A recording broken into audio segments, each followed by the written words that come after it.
This morning there were 34 arrests that were made during the service of the search warrants at the 47 locations. Prior to today, there were 13 additional arrests. So 34 today, and to be more specific, 18 of those will end up with state charges, 16 will end up with federal charges, and then prior to today, there were 13 arrests also directly related to what we're talking about here.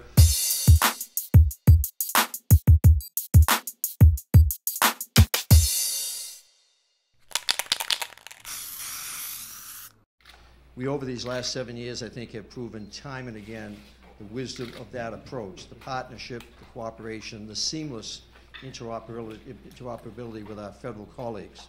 Today is another clear example of the success of that type of initiative. We are beginning to have very singular success stories going after these gangs. We had the Vineland gang several years ago. Recently, the Avenues gang with 2 major strikes against them in the course of a year. And today, the Rolling 40s. Today, in coordination with our regional and federal law enforcement partners, my office has filed 5 nuisance abatement lawsuits against 6 separate properties being used by the Rollin 40 Crips to terrorize the city streets of Los Angeles.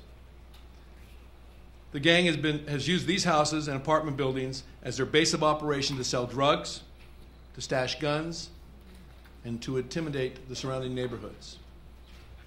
In addition to our 5 lawsuits, we are taking other measures to shut this gang down.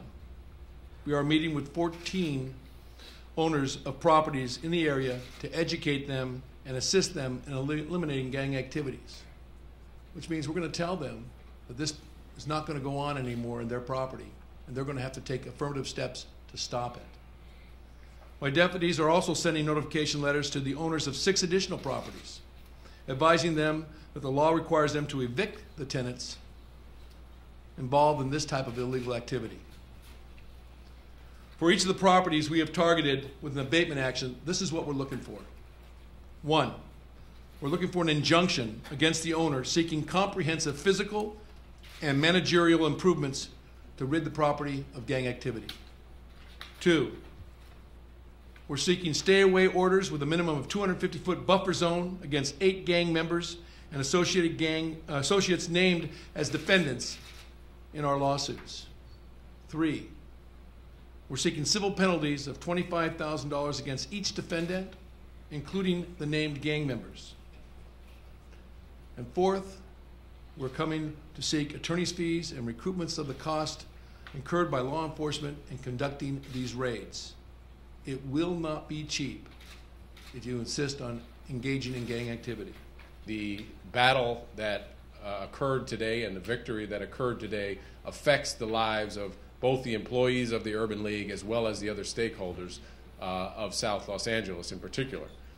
Most of the people in South Los Angeles want to go on and pursue their life in a fair and reasonable manner, and that is impeded quite often by the types of individuals who were the subject of this operation today. So I want to applaud and congratulate both the chief and the FBI and the city attorney's office for the great work that was done today to bring us to this point.